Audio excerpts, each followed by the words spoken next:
singaziwi akandipfuwa nerudo akanisunga kwari moyo wangu wasungwa nepfundo rora kasimba Jesu ndiri wako ini uri wangu narini dawana shamwari yo shamwari yakandifira andi upenyu bachete asi akazipira jendi nazo andi zangundaka muchengetera moyo simba upenyu zesende zake narini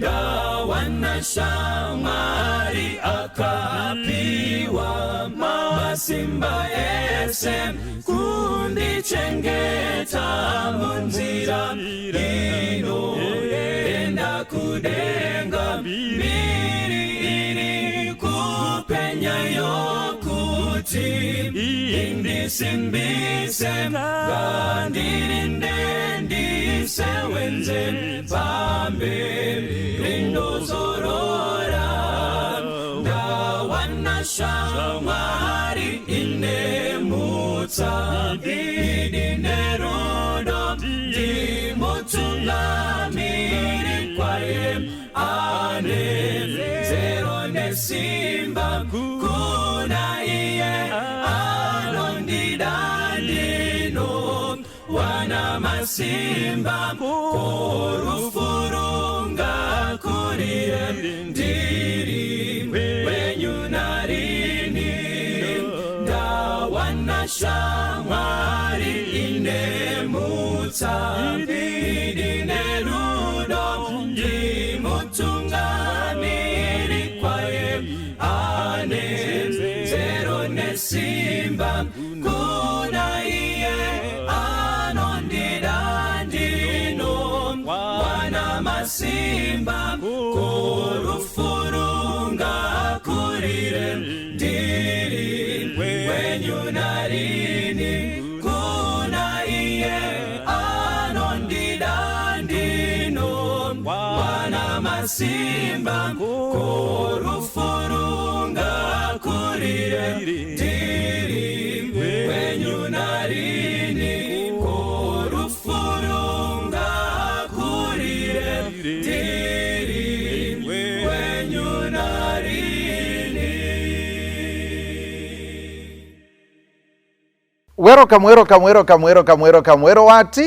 Welcome. Toda kukuchingamidza hama neshamwari mukati mechirongwa chenyu chamanga makamirira The Journey of Life. Vakadaro vamwe vakati tiri parwendo. Mukati merwendo rwatinofamba mune makwidza, mune materu, mune zvinorema nezvimwe zvakareruka. Dzimwe nguva tinotorova chikwee kufara, asi dzimwe nguva tinosvimha misodzi nekutura mafemo, nekuti murwendo macho murwendo rwacho tinosangana nezvakasiyana siyana.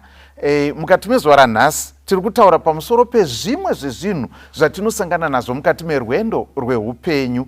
Ini ndinotaura ndinonzi Watson Mbiriri, ndiri mufundisi ndichitungamirira hurukuro dzatinoita mukati mechirongwa chino. Ndoda kukuchingamidzai vadikani nekuuya kwamaita pachirongwa kuti tigokurukura tiri pamwe chete, Mwari vagotaura nesu kuburikidza nemaexperiences akasanganikwa nawo nevamwe pachirongwa chedu chatinacho. So muchanditendera kuti imi neni tibetserane kuchingamidza shamwari vauya kuzotaura pamwe chete nesu mukati mezuva ranhasi tichitaura about the experience of sickness and recovery, experience yekurwara nekupora, ndo zvatiri kutaura nezvazvo. So ndina mama to my right and her dear son to my left, okay, which is your right. So toda kukuchingamidzai zvikuru kwazvo. Tokuchingamidzai mama.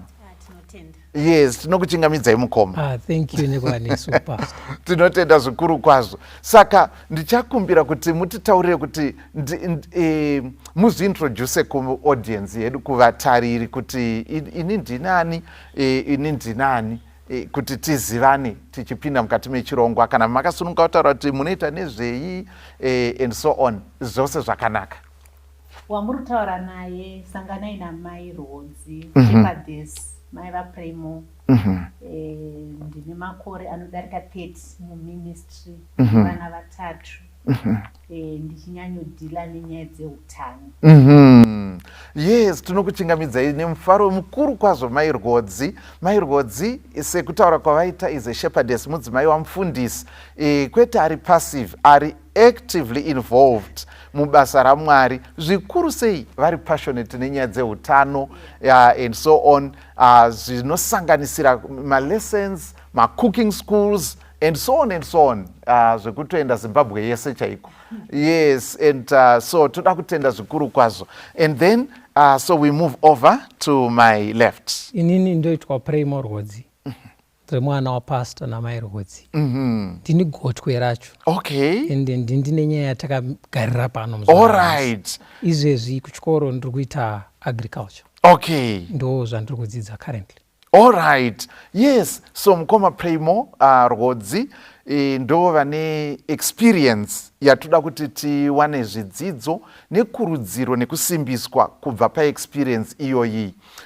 Kana takakutarisai mukoma Primo, munoratidza kuti muri munhu wechidiki ari fit. Zvakadaro zvokuti handisi kunyatsokuziva kuti topic yedu inobuda here kuti hanzi experience of sickness. There's no trace ingataridze kuti mune experience yekurwara here? Experience yekurwara ndo paitori pano chaizvo. Okay. As young as I am, ndakawana rombo rekuti ndakatagetwa mumuri. Okay. Pazvakauya zvakatoti pamwe vatana ava vazozvikwanise regai titopa neropa richiri kumhanya. Okay. Because rwendo rwachona rwanga rusiri nyore. Rwanga rusi nyore. Sekuti dai rwakabata mufundisi, zvaisabuda mushe. Okay. Saka ndinotofara kuti rwakabata inini. Wow, wow. So chii chakaitika exactly? Uye zvakaitika rini? What happened and when did this happen? Urwere hwakauya rini uye sei? Okay, rwendo rwangu rwakatanga February 2019. Still remember it was a week after ndanotora my results. Okay, my results form 4. Form 4. Ndandabva kunyora form 4 2018. Saka ndichingobva kuma results a week after. Ndakatomuka makuseni ndichitoenda mugarden. Okay. And ndakazongobva mugarden ndanika intense pain. Ndiri kurwadziwa. But mama nababa ndaisakwanisa wamisa kuenda kubasa. I was like, you can go. Okay. I will be fine. Okay.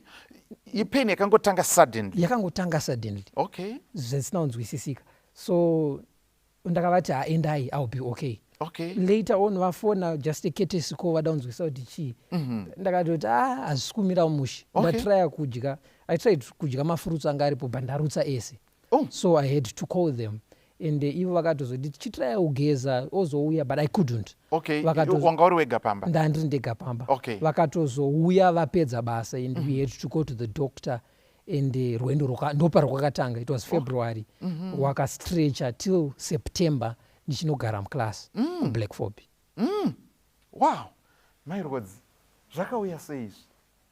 Nyaya yekurwara kwemukomana yakauya sekutamba sekuseka. Okay. Wasakatomuka tinaye, tikatoparadzana naye, tikamutaura kuti tozosangana manheru tadzoka. Patakambomucheka inda nditori kuShepherdess, musangano wemadzimai. Okay. Ndobva ndatomufonera akati hapana ndiri kurwadziwa but I'm okay. Tinogona kukwira kombi. Okay. Ndichageza ndoenda. Patakazomufonera zvakare akati akana kufamba ndichagona. Just like that. Just like that. But atodriva bheki kuuya kuzomutora kwakuti nanga naye kwachiremba. Chiremba vakamupawo zvekuti anyaradze rutsa, anyaradze pain. Ndokutanga kwakaita jeni. Okay. Before this, anga ine nhoroondo yekurwara here kana kuti kudii? Vana vangu vari 3. Primo haana kumborwara. Hatina history yake yekurwara. Okay. Tinongorangarira zvezvekuti achiri mwana achitamba mumuti akadonha akakuvara ruoko. Okay. But haana kuenda kwake kwese kuchikoro. Vasikana vadiki vaiti kumborwara. But iye kana ndiye anga ari strong saka kuzorwarirwa the only son. Okay. ari pa17 years. Okay. So sudden And like so that. suddenly. Yeah. In a day munhu akutoti handichakwanisa kufamba. Ende journey yacho yanga yakareba because akanga aita on and off muchipatara. 3 months hatisi kuziva kuti ari kurwara nei. But mwana achipera. Zvokupera zvokudonha paakazohospitalizwa kuSt Clements anga arasikirwa ne15 kgs. Yo! This was in a space of like 3 months. Okay, 3 months. And asisina ropa. Vakatomisira 3 pints dzeropa kuti vachange kutomushanda. Okay. Anga asisagona kufema. Yo. Ndokuipa kwanga wakaita kurwara kwaPrimo. Wow. So what are you feeling in your body? Vana chiremba vaiti kudii? Ana chiremba vai-accepta kuti mudumbu mangu hamuzi okay. Okay. But they couldn't tell kuti chi. Okay. So ndakaitwa matest akasiyana-siyana. Ende pekutanga pachona ndakatoitwa pane pawakatombonditi enda for an operation ungobvisa zvirimo. Okay. And they tried kubvisa but vavhura vakati no, it's just a bacteria. Okay. It's just an infection. Okay. Ndakapiwa mapills aifanira kundibatsira. Weeks later tanchingori pamwe chete. So hapana kuchinja. Ende sekutaura kwaita mama zvakaramba zvichingoenderera mberi. Okay. Tisiri kuziva kuti chii chiri kurwadza. Okay. What's the cause? But muviri uchibvuma kuti uri kurwadziwa. Okay. Saka so you were feeling pain. Exactly. Okay. Ndainzwa kurwadziwa kubva mudumbu. Okay. Nekuzasi. Okay. But vaisakwanisa kutaura kuti chii chiri kukonzera izvozvo. Okay. Saka pamwe paina zvakatotanga kutanga kurutsa uku kwangu siri major muna February. But patikasvika muna March muna April ndaiti ndakadya. Okay. Ndakasvika papoint yekuti ndinoti ndakwana kundinyengetedza spoon zvaibuda zvese. Eish. Ende mapills vakatanga kuti pamapills ma-antinusia aibuda futi. Waiti wapedza kuritora mapiritsi anofanira kubatsira achona ndo aitobuda asati ashanda. Yo. Saka Yo. yanga iri jeni inorwadza. Wow. Okay. So vana chiremba vakazosvika here pakuti vakwanise kuona kuti chii chiri kunyatsonetsa mumuviri? Zvakazoitika.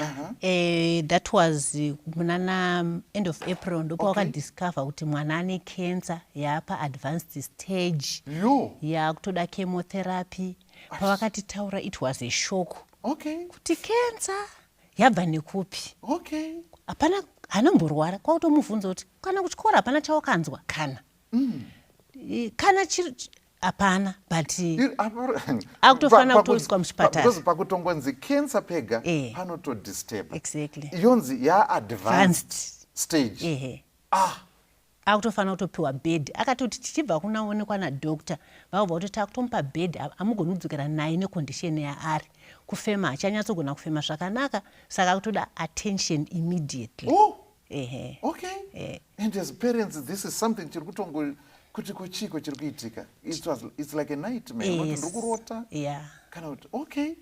And West muri vanhu vari kubva kubackground yekurarama muri neutano. All right. Isusu semhuri takasarudza kuva ma-vegetarians. Inini kubva ndine 15 years. Wow. Ndichiroorwawo nemurume anga ari vegetarian. Tikaita vana vedu zvakadaro. Saka webvunza kuti but vanotaura kuti cancer inokurudzirwa nezvinodyiwa. Pachisi hatisi kudya zvinokurudzira cancer saka yabva nekupi. Ende pamwana ane 17 years. Apa zviri kubudisa mari. Patiri kutaura zvese izvezvi kubva muna February mari iri kubuda. Toda kutenda sangano redu rine project rine program yekuti pa mari yeutano yekurapisa vana yakashandiswa. Zvekuti takashandisa mari iyi yekurapisa mwana kusvika budget rekushandisa mwana rekumurapisa yapera. Kwakutora loan. Allocated budget yakasvika pakuexpera loan kusvika this year tanchiri kuribhadhara ranga risati rapera rekumurapisa. Tisingataure dzimwe mari dzaidikanwa kumhanyisa kuti mwana arapike dzifiwo dzichi zvakawanda kurarama kwaifanira kuramba kuri nomawo. Zvaida mari. Takarealize kuti kana munhu akabatwa hosha seyecancer akashaya kubatsirwa kwemari anogona kuparara because mishonga yacho inodhura. masessions acho anoitwa session imwe neimwe yaida mari yakawanda ende imwe yaisawanikwa panzvimbo 1 yaitsvagwa around kuti iwanikwe ende akarwara munguva yainetsa mishonga. Panguva yacho mishonga iri kutonetsa apa iri kudhura maprizes ari pamusoro saka zvangasisiri zvangouya from nowhere. Wow. So what are some of the things Primo zvokuti unoti as a person ari kusangana neurwere hwakadaro kana kuti anga ari kurwara, what were some of the most challenging or difficult things in your experience yekurwara zvakadaro? Chekutanga sezvandataura, and maybe ndingatangira pakuti when pakataurwa kuti taona kuti it's cancer, how did you take that and kuti it's at an advanced stage? To be honest, previously mama wangu ane diet mafruits avanga vachiadvertisa kumba vachiti anopreventa cancer anodinambi saka mazuva iwayo ndainyatsomadya zvekuti to be honest ndakatomboita denial even post chemo. Mama wangu vakatombopinda hondo yekuti ndifarire fruit because ndanda lose trust kuti chinhu ichi mukuti hachinopreventa indabatwa nayo sei.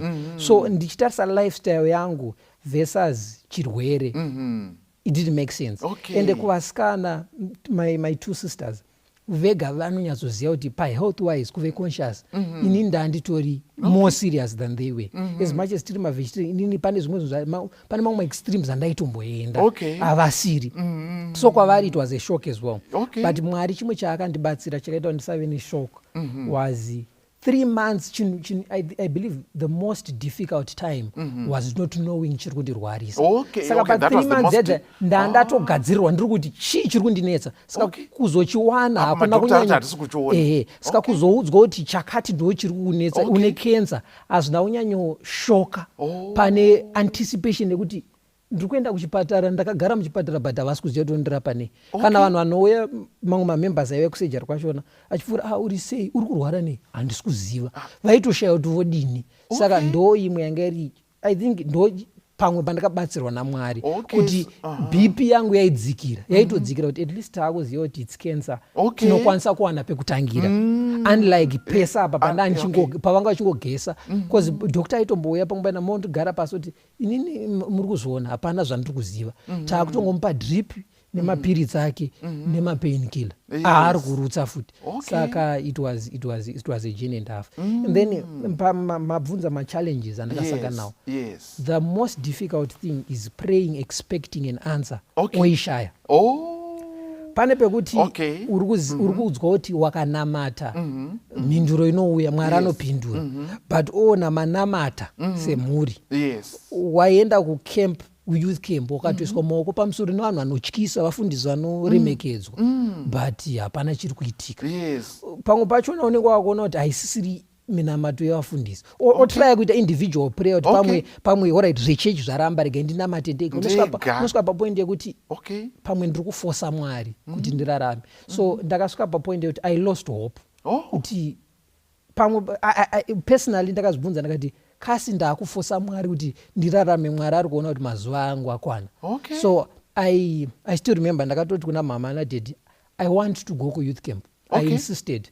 Body yangu yanga isiri weak isingaite kusejari.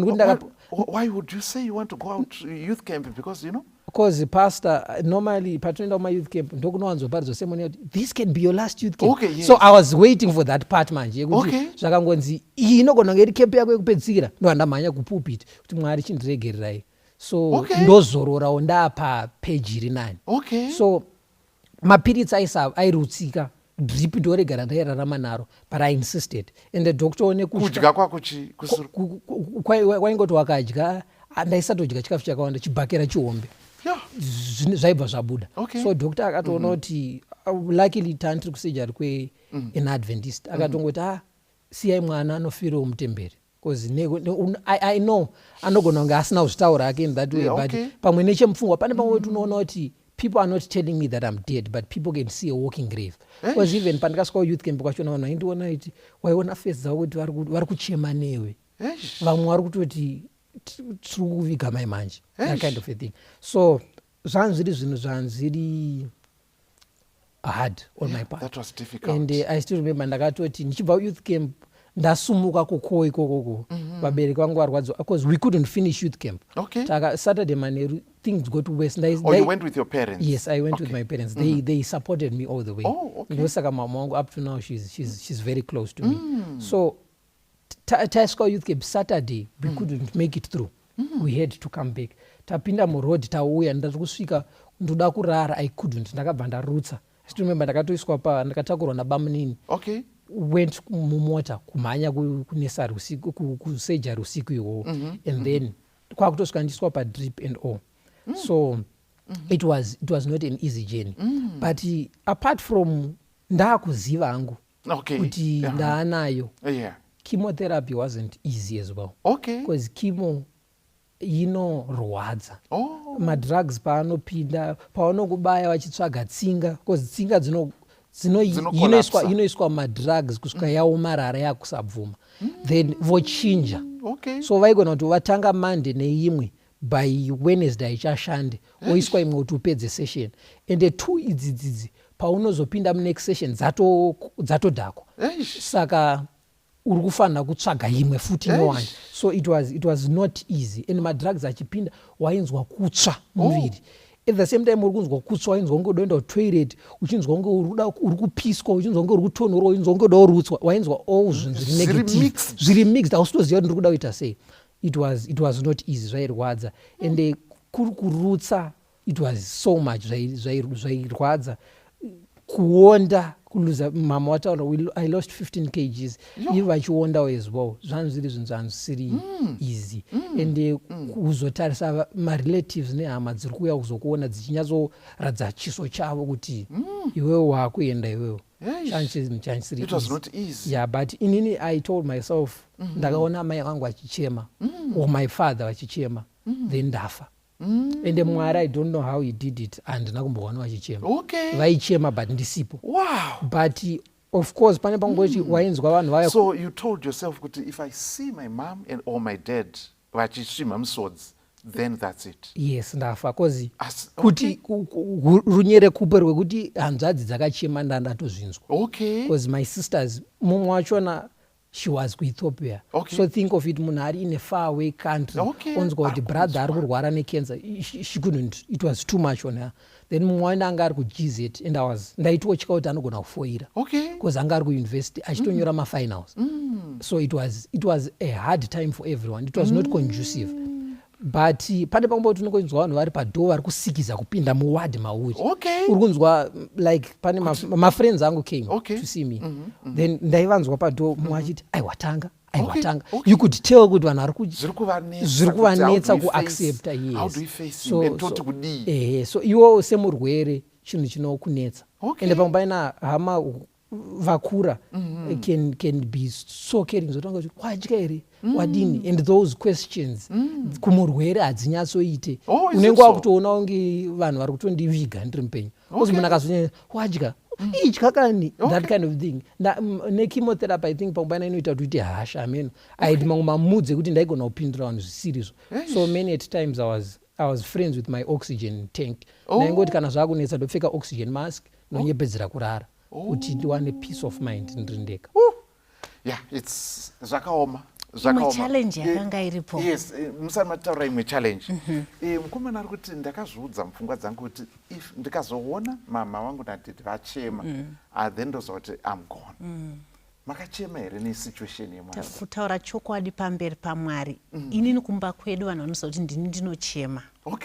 Ndinochema pamuchato chaipo kungoona vanhu vari kuti vanhu zvaita ndochema.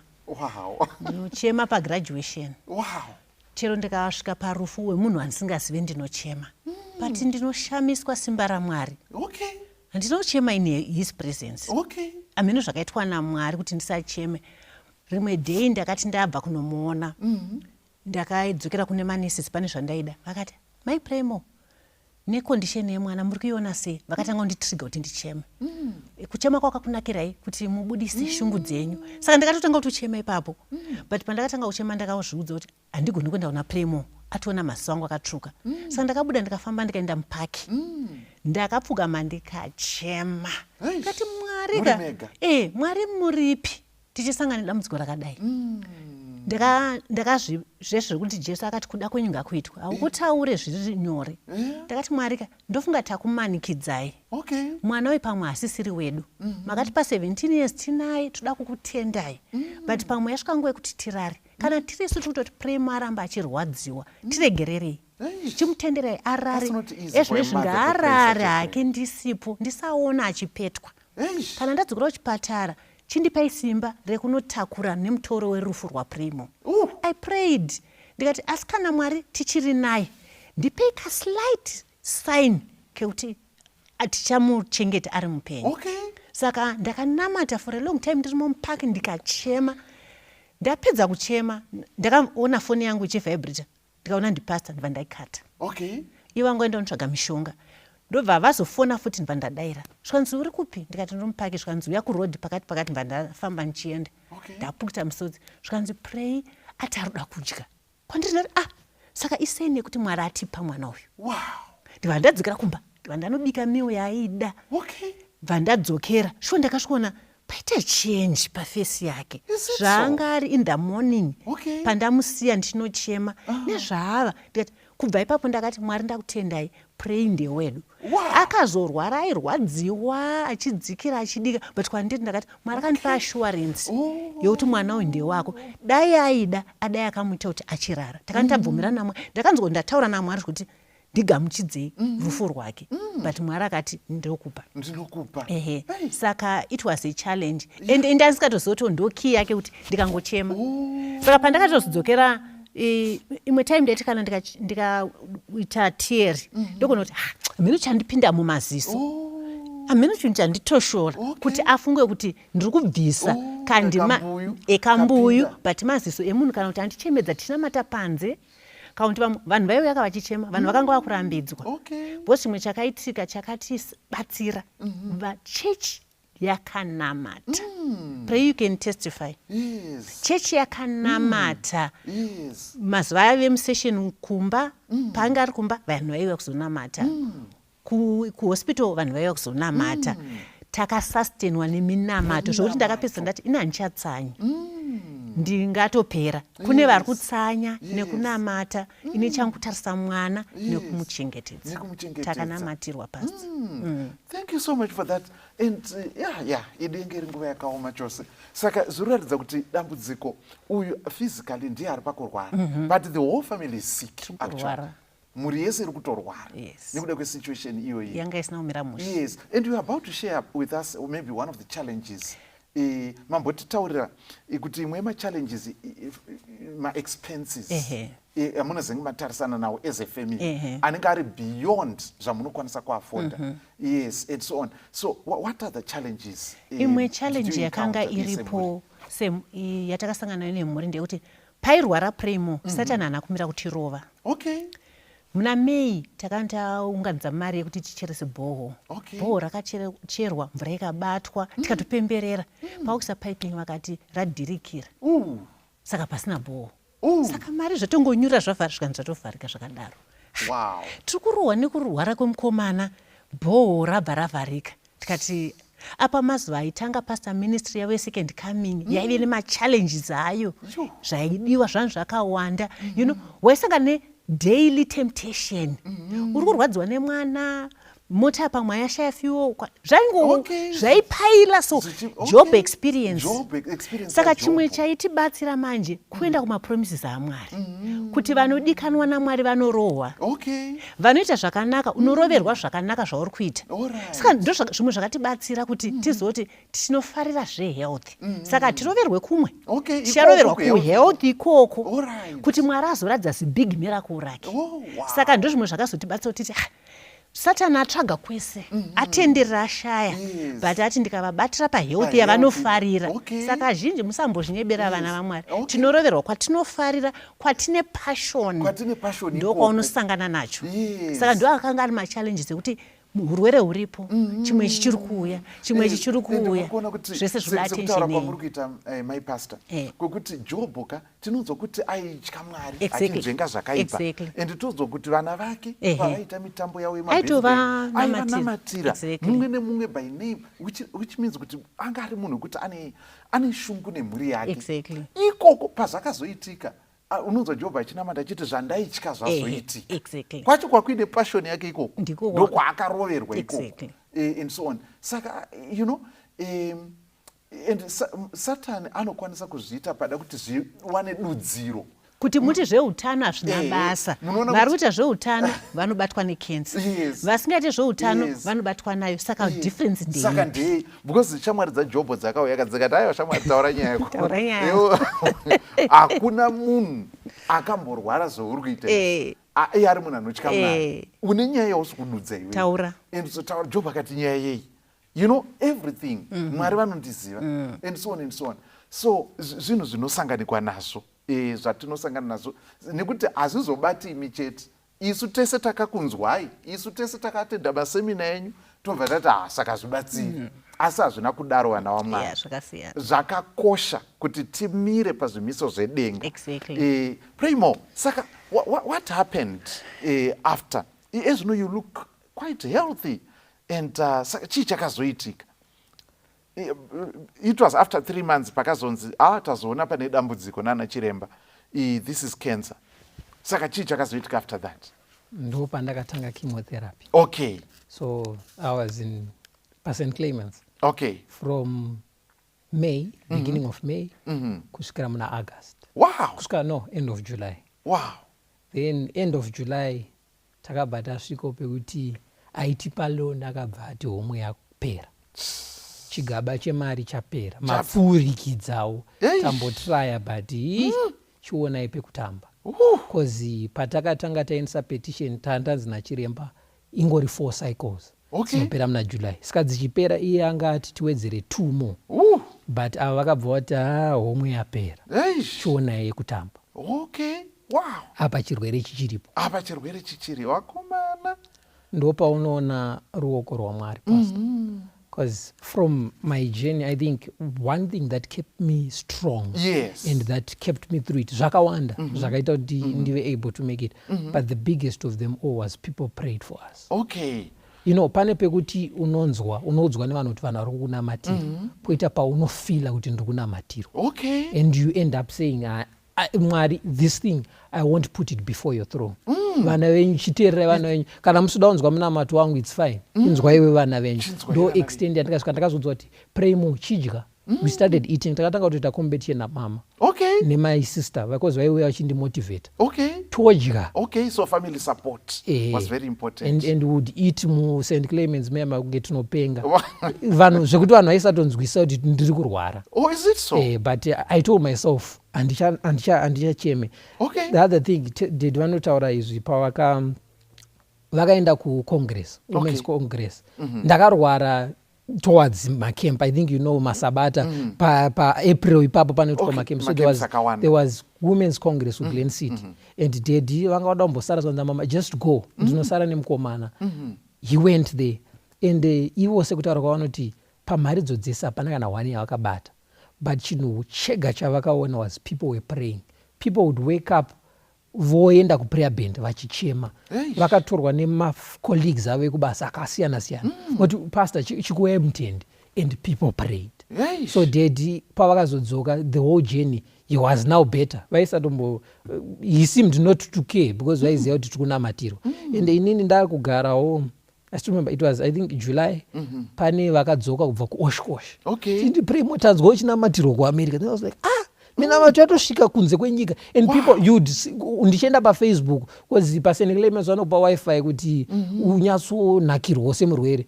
Uri kuenda pasocial media uri kungonzwa kuti we are praying for you in this country. Wainyatsonzwa kuti people are praying. And I believe even muBible takatasa Peter anobatwa oiswa mujeri. The church prayed and the Peter anosunungurwa. Yes. Paul anopinda mujeri, no one prays and asunungurwa. So I believe kudenga Paul achatozoti dai manhu makandinamatira ndingadai ndakabudawo. Because when the church comes together to pray for something, Mwari anonzwa. Amen. Amen. So ndo chinhu, that's the main pillar, the strongest pillar Yes. that kept me going, among others, of Among course. others. Yes, saka vana vaMwari zviri kunzi tino matirongo akasiyana-siyana tinopinda. Peter akapinzwa mutirongo reurwere. Mangwana acho aifanira kuburitswa naHerodhi achiurayiwa. Asi zvinonzi that night the church met. Vakanamata. And it made all the difference. Peter akabuda mujeri. Zvikanzi panapa naPray More. Paul hatisi kunzwa vanhu vachiungana kuzonamata. Ngatinamatiranei. Pane muimba anotaura achiti ndinamatire ndigokunamatira. Dzimwe nguva mutoro wacho unorema. Oh, why don't you pray for me? Is there not someone ari kuda that support? Kunzwa minamato iyoyo zvinotibatsira kuti mutoro ureruke, nekuti dzimwe nguva unorema. Ungange uri kurwara, pada uri kurwarirwa. Dzimwe nguva zvinotoita zvakavirikidzana zvichiteedzana. Munoziva kuti ipapo panguva dzakadaroka ndopekuti vanhu vanogona kuti vaine masuggestion ekuti izvi mati zvichada munamato here izvi zvinogona makambofamba here, hazvisi zvemajekiseni baizvi kuona kwatiri kuita. And so ndo dzimwe nguva ndokutozotsauka kwatinoita kubva pamberi paMwari munguva dzakadaro. What else kept you strong panguva yakadai? Chimwe chakati keep us strong. Yes. Kurangarira maBible promises. Okay, Sezvinotaurwa Bible promises. Yeah. Panguva yaunoremerwa hauverenge stereki pambacho unoshaya nguva unongochimhanya like takapedzochirara naPremo mumba 1. Okay. Taigona kutoti umorara ari pabed pasaidi naye, umorara pasofa. Okay. Paimuka achida kubatsirwa kurutsa, paida kubatsirwa toilet, angasagoneka everything. Saka taitomubatsira, saka taishare the same bedroom naye kuti timubatsire zvakanyanya. Saka nguva yekunamata hongume muchinamata apo neapo but munyatsoona kuti prayer life yangu yatochinja. Saka mapromises aMwari anokukipa uchiita move on. Saka ini ndainyanyoda 1 Corinthians chapter 10 verse 13 yekuti handikupe muedzo wausingakundi. Saka Mwari ndakatoti Mwari saka matotemba nesu semhuri kuti zvekurwara tivewo netestimony. Saka zvakatikipa strong kuti Mwari akatoyera akatoona kuti uyu ndo wesaizi yana mai rodzi for this time around vataugamuchira. Ndo zvimwe zvaitikipa around. Zvimwe zvaitikipa futi tichita move on ndezvekuti panguva yataurwa naPremo yekuti mafanzi apera, takufanira kuona tochiita sei asi achiri kurwara. Mwari akatumira couple yakangoya ikati isusu tanchione challenge dzekurwara kwedu but there's a certain doctor anodhila nemaherbals ekucleana system ekuita sei. Saka madii kumbonomuona but aendako akati zvakaoma kuti nditore situation yakatarisa makadzi ake ese zvese. Akati ngatimbotirai izvi muchindibatsira chinamata but zvaida mari. Saka that same couple yakabva yati tokupai $3,000 US. Nekuti zvemaherbals zvinodhura, vashoma vanozviafodha. Saka takabva tapiwa mari yekuti tikavhe because mishonga yakatoishandisa till the next year kutanga kwayo. Achiramba achinwa because aida kubooster immune, kuwedzera maminerals akanga arasika, kugadzira madamages akanga aitika musystem make. Saka anga akawanda nediet, vatapiwa diet plan yaifanira kuteedzera. Achangodyi zvese hongu tandakatsaura kudhara but takawedzera kudya zviri nani than zvatakanga tapiwa paari. Saka zvanhu zviri zvimwe zvinhu zvakati keep going kuti adzokere pautano. Asi handiri kukanganwa chinhu ichi. Mafriends, maneighbors, marelatives vaibatsira vachiita top up. Paidiwa mari, paidiwa help. I remember ndakaona kuti tumunamata twatungoti hatuna basa. Umwe musi Premo akanditi ndasvika kuchipatara mama manditengera manachisi here. Mari ndandisina, manachisi ndandisina. Ndo ari kudiwa nemurwere but handina zvokuti kuti ndimuti handina ndichaunotoita sei. But ipapo ndakangonamata naMwari, mwana ataruda manachisi ari kukumbira kwamuri. Sezvinewo imwe friend yaiyozondiona shepherdess hanzi ndakapinda maokei ndabata maapples ndati pamwe haafariri vanobata manachisi. Ngirozi yamuti bata manachisi ndo akamirirwa. Paakapinda akati Premo gesi ndakuvigirei manachisi. Amen. Mwari munozoti takadzidza kunamatira everything. Chero paibayiwa drip tsinga ichitsvagwa unenge uri pasaidi uchiti Mwari chiitai kuti vaone tsinga inonanga chaizvo. Why number anything. Paari kuti ndarwadziwa chakati chinhu chese taichinamata. achinotorwa matest ekuda kuona kuti yadevelopa sei wainamata kuti Mwari chitomirirai akanzi ane low protein vachati nokuti asi kudya nyama saka mafana kutonamatira kuti paachaenda abudise kuti zveshuwa protein yake iri kuenderana nepari kudikanwa nadhokta manutrients akati ari kuenderana pamba chati mepremond achitofunga kuti mwana uyu hazviite nemuvegetarian protein yake wedzerai ndiri kuona unge iri kulose tomuti adye nyama here iwoti muupenyu hwangu zvigoita here kuti tigodzokera kunyama hazviite saka taito it kept us going kuona Mwari achipindura tuminamato twese twataita paevery detail. Wow. Yeah.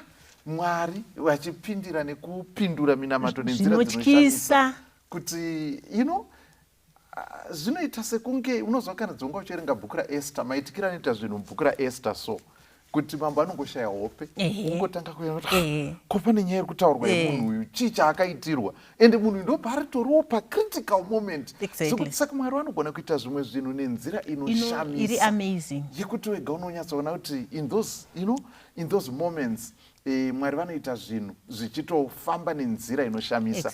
And so, yes, Primo, you want to say something I can see. I want to say, actually, God in His mercy, especially in my journey, knows zvaitoitika. Because many at times I would have questions. Mwari ndarwara for a long time. People are praying. And skupora, what's wrong? Then I still remember a friend of my dad from long back came with his family kumba. Vauya vakutinamatira. Akandiverenga a passage yandisingakanganwi nanhasi. It's Life Sketches by Ellen G. White, chapter 22. You know Ellen White anga ane sickness, anga ane heart disease, anga ane cancer yemuziso, anga ane stroke. Aitaura yoti stroke, but it describes it as stroke.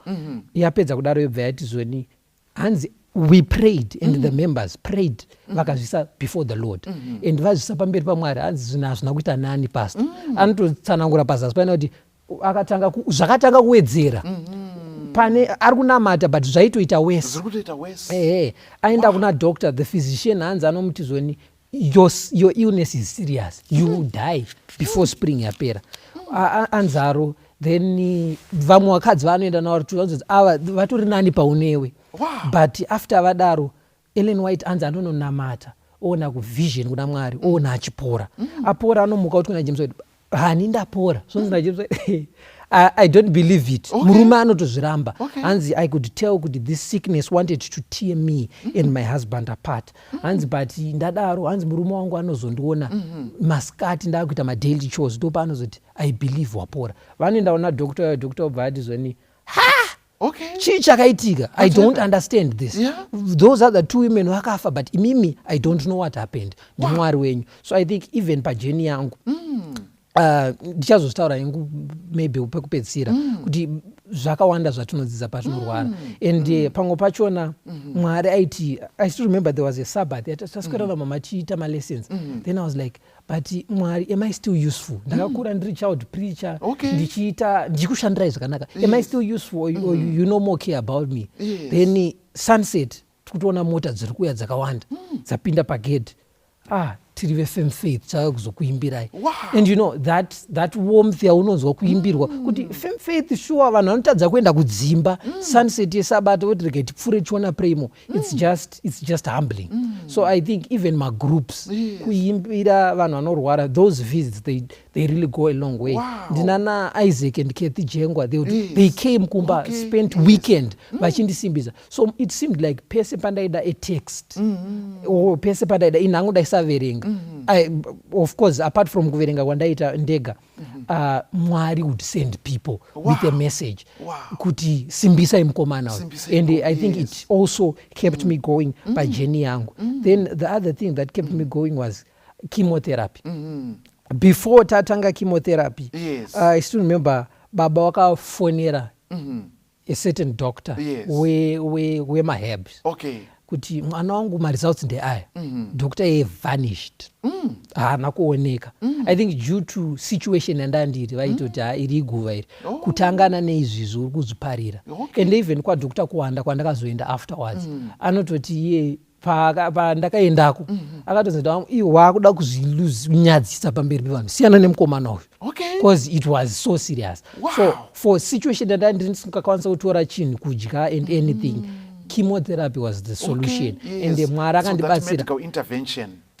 kupiwa ropa and 3 pints according sezvataura namama ndakapiwa 3 pints ndikaiswa paoxygen ndaisakwanisa kufema sterek. So dai ndisina kuwana that treatment I wouldn't be here right now. So chemotherapy, as much as vamwe vachiti I believed it really helped me kuzvibatanidza zviri two, chemotherapy and lifestyle treatment, because lifestyle treatment after chemo post chemo yakazondibatsira kuti vhudzi ranga rapera ndisingachaite zvekuti dai ndakaenda kuchikoro ndakadaro ndaityisa, but just weeks ndiri kwakuwanda vhudzi rakamera richitori keli rakanaka zvoti pandaenda kuchikoro naiti ndapema vhudzi. And I went there ndakakwanisa kusaila through chikoro ndisina machallenges. And actually Mwari akatondiblessa ndakabuda nemadistinction mufirst trimester ndiri kubva kuurwere. So there are things that helped me. Chimwe chakandibatsira was an aunt vakaledwa also by God vakandintroduce to cannabis oil. And pandakatanga kuitora ndichiri muSt Clements yakandibatsira kurutsa kwakamira. It boosted my appetite. Ndanda kudya kunge birida.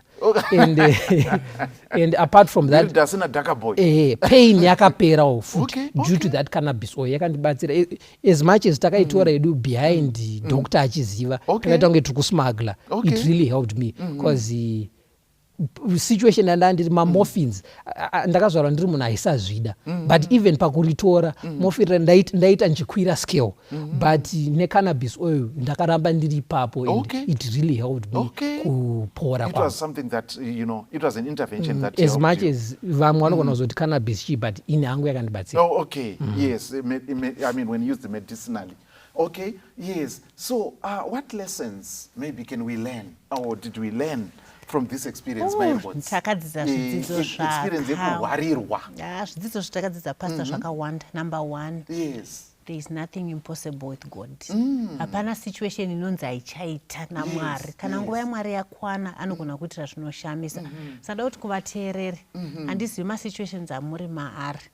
Musabvise ruoko rwenyu pana Kristu. Rambai makabatira nokuti Mwari anokuitirai zvinoshamisa sezvatakaitirwa kuna Primo. Hatina kubva pakutenda, takaramba tiri pakutenda, saka batirai pakutenda. Then chimwe chinhu chatakadzidza zvakare ndechekuti kune vakawanda vanokuda vausingazive. Vamwe unozoona nezvavanokuitira. I remember imwe time pane imwe couple yakangouya kumba kwedu ikati, zvatiri kunzwa ndezvechokwadi here? How are you surviving? Unozoti munenge muchinidha zvinhu kumba zvekushandisa, vakatisira mari yekuti endai munotenga zvinhu zvokuti isa mumba zvekushandisa, bose vaenzi vari kuuya vada kubikirwa, asi mari dziri dzakasungwa. Saka you need people around. Hama dzakaswedera patiri. Kana tine vane hama dziri kurwara ngatiswedere pavari. Vamwe kungosvika ukavasakura garden, ukavawachira washeni, ukavaitira zvimwe zvinhu zvinobatsira.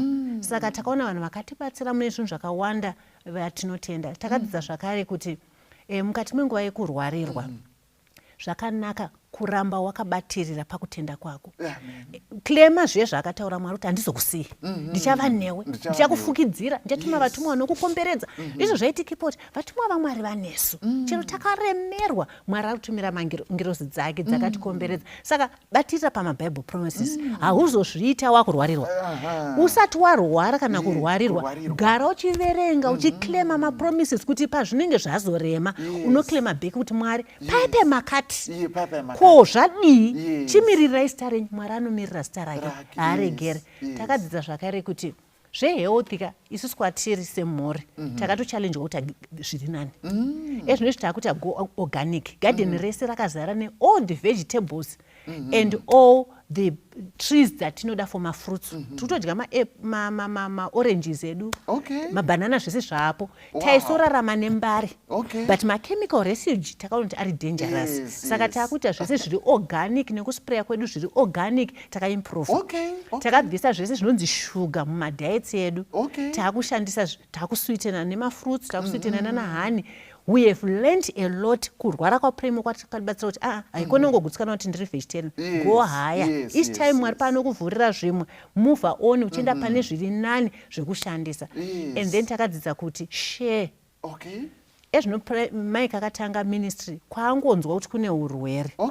Kana tisina zvekugona unotaura kana zvekudzidzisa, tinoenda garden produce Okay. batsirikanai neizvi Okay. idyai izvi saka takati garden redu riri available kubatsira vari kurwara kutoti paari kushandisa mishonga yake system yake icheneswe aimprovewo zviri nani nekuti zvinodyidzana haupore usingadyi maringe nechikafu chinokubatsira kupora saka we have learned a lot from kurwara kwapremo. Wow, so zatosiya mhuri apa nechimwe chidanho Exactly.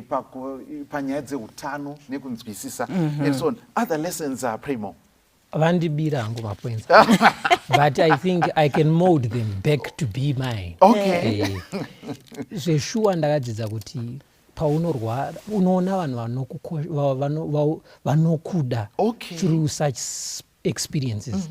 Pane vamwe vanhu vekuti kuhigh school were just classmates. I didn't take them as friends, but uchivaona vachiuya, even vamwe vachona back from primary. They came. Ouzwa nevabereki vako kuti mwana wangu anga achichemera iwewe. It's something that's not easy kunzwa kuti muteenager ari kunamatira kuti upore.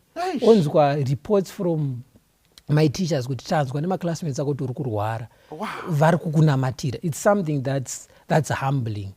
Mota dzaipaka pamba pedu ndezoti even my neighbors aigona kutoshaya kuti pane party iri kutangwa pamufundisi or something. Mota dzaiva kuSt Clements dzanisiri mota dzekuti tanda dzijaira. They were huge people in society vachiuya kuzotishanyira. Then one powerful lesson I learned, especially muupenyu wangu, was God calls you. Yes. And after he calls you, he colleges you before he commissions you. Wow. Ndaingofunga kuti Mwari anongotora uri zvauri kusiya. But inini personally February ndabva kuapply kuBlackford Bay. I wanted to be a farmer. Why? Zvine mari. Wakarima msizeni, waita mari zvafaya. But from kurwara kwandakaita, farming is no more a business to me. It's now a mission. I need to educate vanhu kuti kurima chaiko chaiko we have machemicals atiri kushandisa ari high anosiya maresidues ekuti munhu anogona kunge ari muvegetarian but domasi raari kutonzi nachiremba idya rikurapise cancer rinogona kunge ritoriko riri kukonzera cancer. So I learned kuti izvezvi I want to be a farmer who makes a difference. Ndikuda kutrya by all means kuti kuri kunzi 10-15 years to come we should not only have SDA farmers, not just SDA, but we should not just have Zimbabwean farmers. Vanorima to feed the nation, but vanorima to also heal the nation. Because chikafu chedu chiri kufanira ku heal our bodies. But kazhinji people have focused so much on pushing volumes and kuti volumes akwane we have been putting zvinhu zvinouraya. So I think kurwara kwangu kwatondibatsira like mama vataura. I'm no more just a farmer. I'm an organic farmer and I'm proud of it. Then chimwe chandakadzidza is many at times we don't have time for Mwari. And since tisina nguva naMwari, Mwari anoti ndoita sei nevana ava. And anofanira kunza mavalley experience to create time. Because kazhinji isusu ndine busy schedule. Inini life yangu ipapo ndaitofunga kutaura chokwadi ndapedza apply ndatorova kamwe ka program. Pane medzi dzandanga ndatoronga ipapo kuti by the time andinovhura muna September kuBlackford pane medzi dzandenda rova dzakawanda, but Mwari akati no, I need time, Primo. And he had to create the valley experience kuti ndive nenguva naye. Chimwe chandakabata mama wanenge wambochitaura, temptations strike paunokoshesa. But the reason why Mwari lets temptations strike paunokoshesa is anoziva kuti unopakoshesa.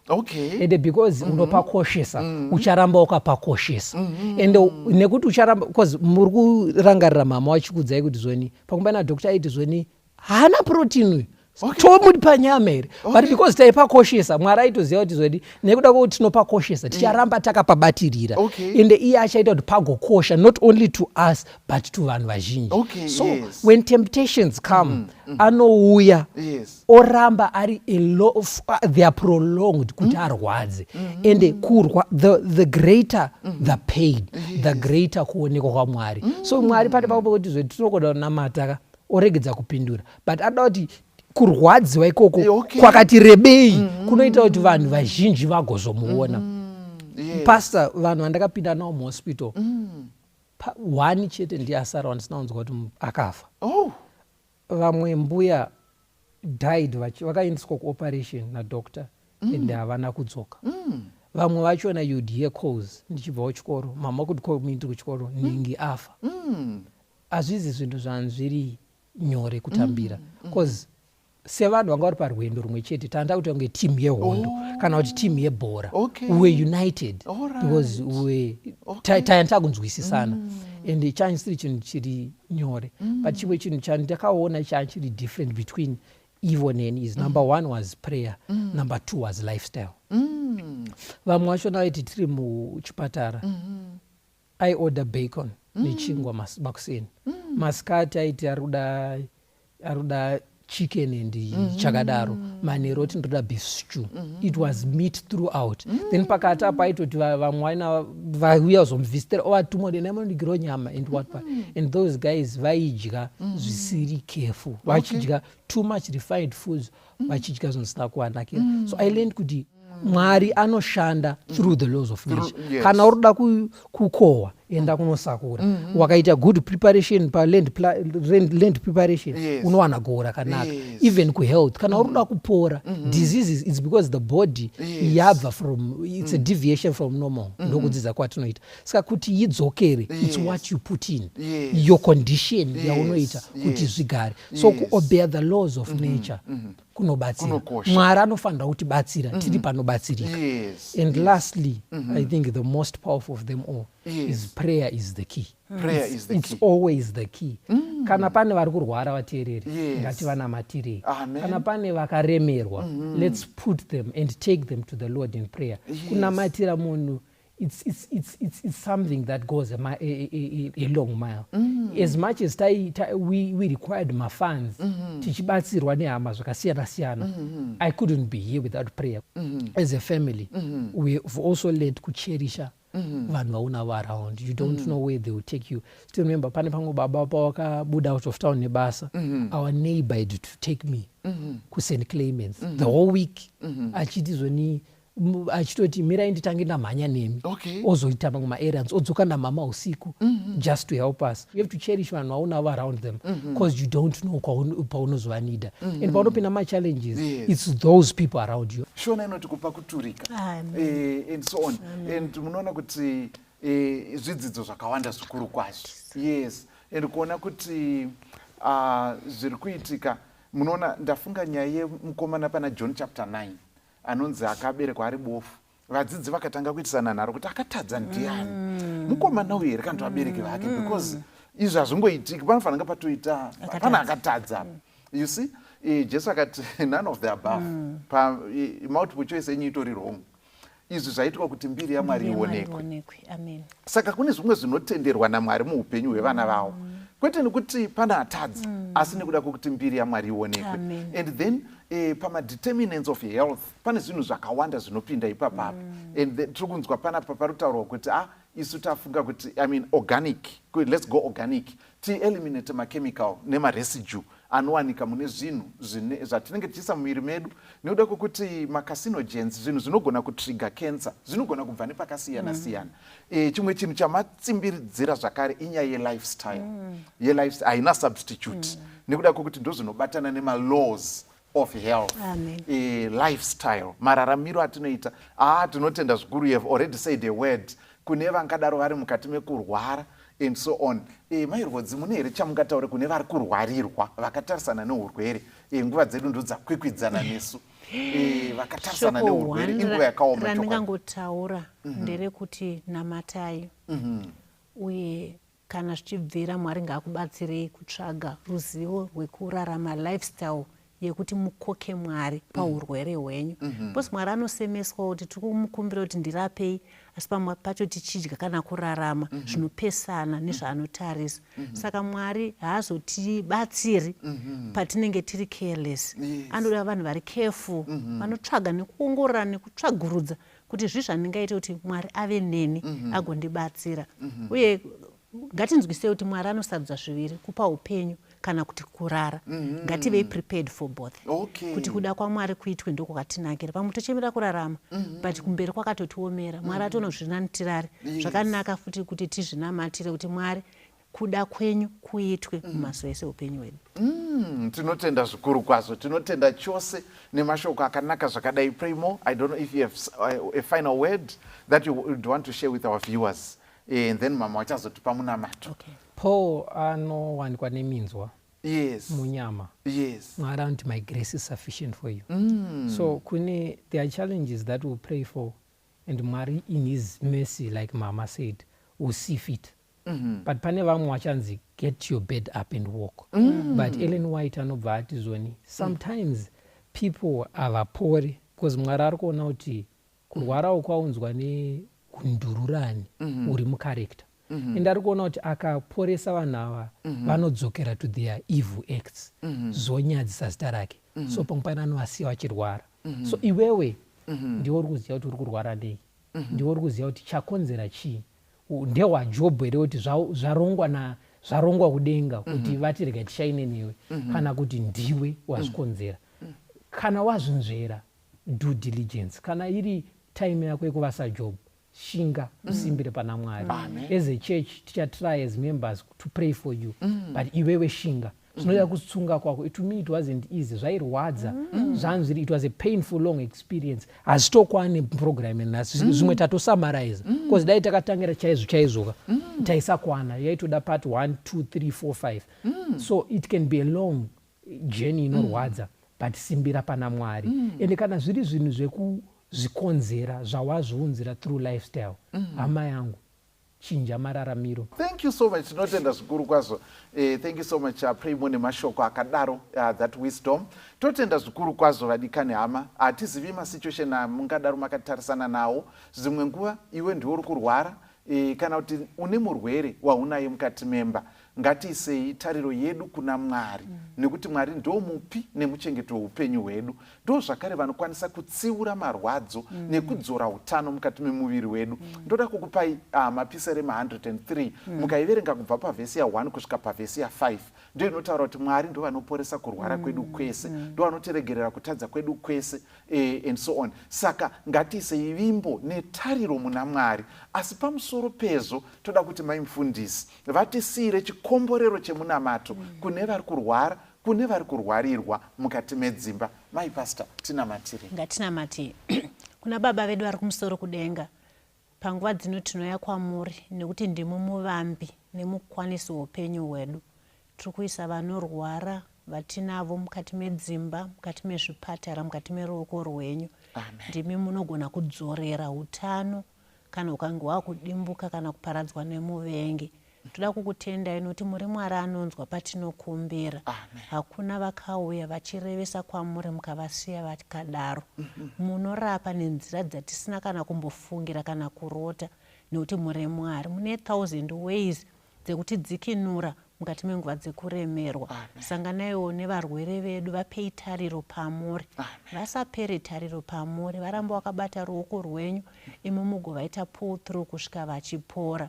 Vamuchatendera kurara, vatenderei kuti kurara kwekanguva kadiki asi kune kumuka pacharira hwamanda. Chitibatsiraiwo Mwari kuti tive caring pavarwere, tisavaitire hasha, tivaitire rudo, tivabate zvakanaka. Nesu vanorwara teuti tikwanise kubatikawo nekubatsirika, tigokwanisa kuappreciata rudo rwatinowana kune vanenge vakatichengeta.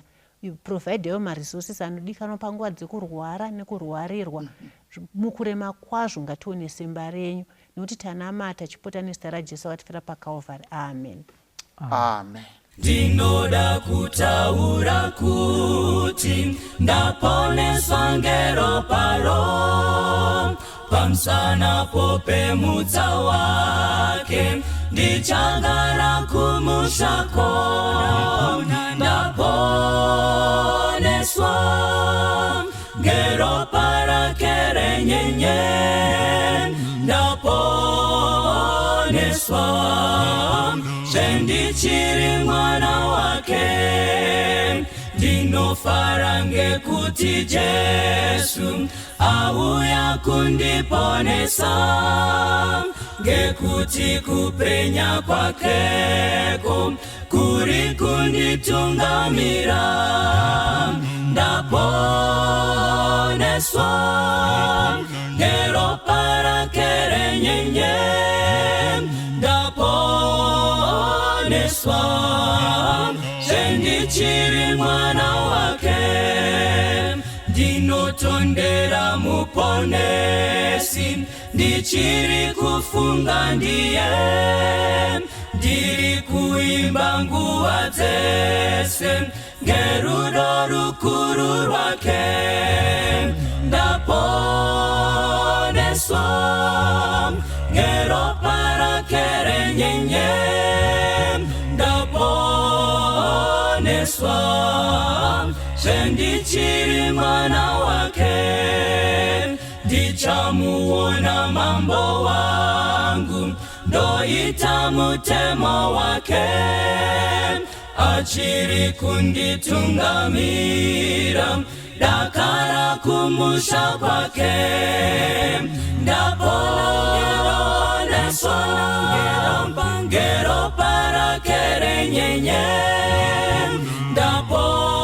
ndaponeswa sendichiri mwana wake. Chiripo chiremba kudenga chinondimirira ini, tichaenda ngekukasika kumusha wake watenzi. Ndaponeswa ngeropa rake renyenye, ndaponeswa sendichiri mwana wake. Ndaponeswa ngeropa rake renyenye, ndaponeswa sendichiri mwana wake. Chakanyi wese vakarasika nekuvaunza wamponesi. Soko ra Jesu kutaurira, uya kudeni iye ati. Endakure kumakomoyo unzai wafambi kumusha. Pinza mdanga namsuponesi, Jesu nyenye yabayiwa.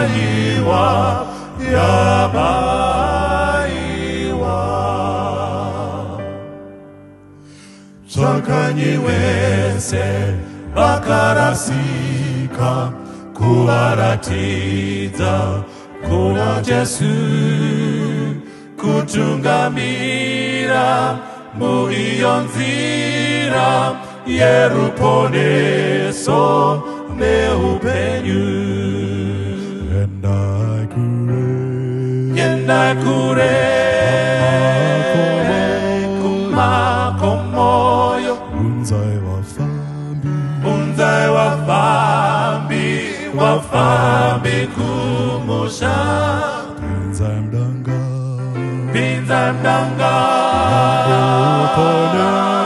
muponesi, Jesu nyenye yabayiwa.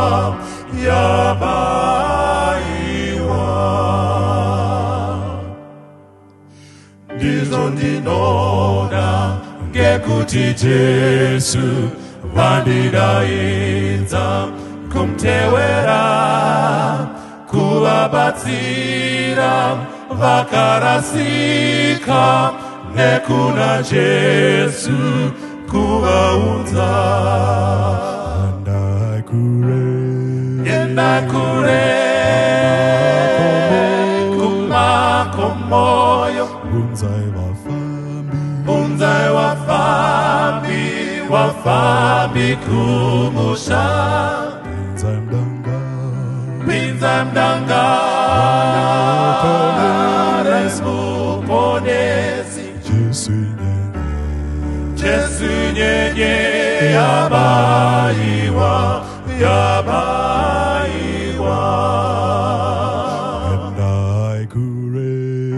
endakure kumakomoyo unzai wafambi kumusha pinza mdanga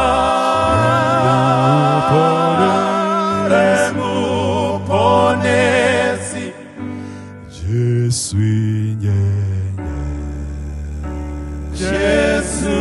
nyenye yabaiwa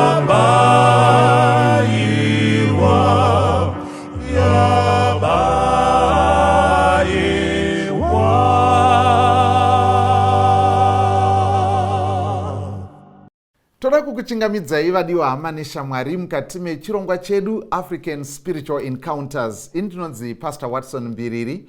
Mukati mezuva ranhasi tiri kuda kuti titaure pamusoro penyaya yatati isusu spooky conditions. Okay, zvichireva kuti pane zvimwe zvinhu zvinoitika zvinotyisa nezvinoita kuti munhu unzwe kumerera zvinosanganikwa nazvo nevanhu.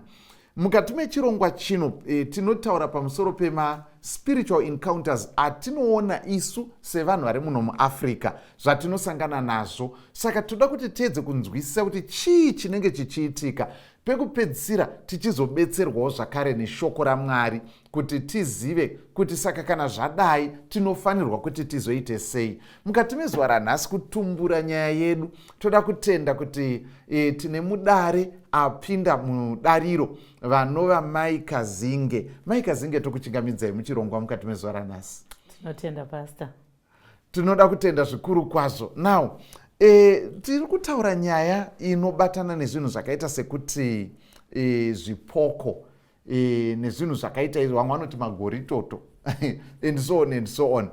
Zvii uye zviriko here zvinhu izvi zvinoti kana kuti kungotaura kunoita vanhu kungoti kuwidza zuva? Aya, maita yenyu mufundisi. Ichokwadi zvinhu izvi zviriko. Okay. Zvinhu izvi zviriko. Kazhinji patinosanganidzana nenyaya dzakadai kuchivanhu kwedu tiri kuti munhu ihama yedu akafa. Okay. Pamwe pacho akafa nenzira dzisina kutsarukana, akafa aine zvigumbu zvaanga ainazvo, saka ari kudzoka kuzozviratidzira kuti pane zvisina kundiita sei kundiitira zvakanaka, kana kuti mumwe ari kungodzoka kuzochengeta mhuri yake.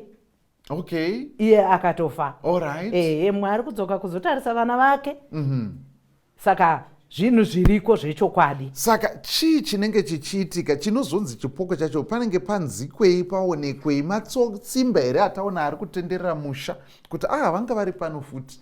Ndo bhutsu yavo yawaipfeka iyi kana kuti chii? Zvematsimba hatigoni kuona matsimba toti panga paine munhu. Okay. But regai nditaure from experience. Okay. Kuti inini kwandinobva baba vepamba pavakashaya. Okay. Vashaya ndizviye zvekuti vanga vaine tuvana twavo vakangorumura. Saka vakadzoka kumudzimai wavo vavamutaurira vakati inini handidi kuti utambudzike. Apa mutaura kuti kudzoka munhu atofa uyu kwakudzoka kumudzimai wake. Vakadzoka sei? Izvo zvekuti ivo ndo vanenge vachimuona paanouya. Mai ava ndo vari kuona. Ndo vari kumuona. Okay. Saka akati handidi kuti uzotambudzika nevana. Okay. I'll be with you along the way. But ukangoudza munhu ndomusi wazvinodi. Okay. Ndomusi wazvinopera. Saka murooro akari mumusha uyu. Okay. Murume ari kudzoka isire tichitarisawo zvisana tete. Okay. Kuti zvapasina murume ivo havasi kubasa kaupenyu kanofanira kuchasiririsa. Vachishayiwa zvekudya, vana vachishayiwa fizi and everything. But pamusha apa hazvina kudaro. Okay. Zvaitofamba. Upenyu hwakaramba huchingoenda sezvawaingoita. Okay. Nguva yese. Kusvika vana amwene vatanga kudi. Okay. Kunetsa kuti wakutoita zvechifambika iwe musha muno. Okay. Hausati wamboya kuzokumbira chinhu, hausati Asi wakapfumbira. asi wakapfumbira sekunge murume wako mupenyu. Okay. Iwe toti pekutanga kuti ataure nyaya yacho haisi kutaurika. Akaudzwa kuti ukazvitaura zvinobva zvadii? Ndo pazvinobva zvatoperera. Saka haana kukwanisa kutaura. But vemumusha vakati ngakuende munhu anorarako. Okay. Tione kuti chii. Alright. Ende setsika yavo aitosiya sadza, oisa sadza patebhuru. Uyu nguva yake yekuuya kana yakwana, opinda odya sadza rake, orara pamba pake, kunze kusati kwachena. Wow, that's oboda spooky. oenda. Okay. Saka mutete kwakubva vanzi namai enda utonorarako. Uone kuti chii chiri kuitika. Okay. Saka paakauya, tete vakabuda usiku vachimhanya. Nekuti vakati unatsoona kuti sadza rasiwa zveshuwa. Vakati handirari. Ndoda kugara kusvika ndaona chii? Ndaona kuti wawasira sadza ndiani. Nguva yake yekuuya yakwana as usual. Murume kubva angodi, kubva angouya. Vatosangana nehanzvadzi. Hanzvadzi kungoona kuti hanzvadzi yake kwakubva atisa. And that was the end of it. Saka kuti azviko imhaka yekuti hatisati tasanganidzana nazvo. But vakasanganidzana nazvo zvitoriko. Fanike kwandinobva ndakaona zvinhu zvakawanda. Vamwe mwana mai vashaya paita stepmother vaimumutsa zvezvezve kungo ill-treater kwemastepmother mamwe acho. Vaimumutsa nguva dzakanyanya, enda uchera mvura, usiya uchera mvura. Saka vakazodii kusvika the day yakauya mai vake vakati iwewe chirara, I will do everything. Okay. Yadhi yaitsvairwa, mvura yaicherwa, maplates aisukwa. Nani? Namai vave mwana. Okay. Saka vaingoti anomuka, anoteerera, ivo vanenge vakarara. Until my neighbors vakati naiwe ari kutsvaira pamba pa uri kumuziva here. Mai vemwana yangu vakashayika. Vanga vashaya. Saka vakazouya kumwana vakati vakauya kumwana vakati ndakunzwira tsitsi nezvauri kuitwa sei? Nezvauri kuitwa. Okay. Saka mai ava vakatozoziviswa nemaneighbors. Imbomuka. Uone kuti ari kutsvaira pamba ndiani. Okay. Kwakutoona mai vai vari kutotsvaira pai. Okay. But kana nguva yavo yekuenda yakwana votodii havo voenda. Saka zvinhu izvi mufundisi zviriko. Okay. Zviriko. Vari kusangana nazvo mukurarama zvinhu izvozvo.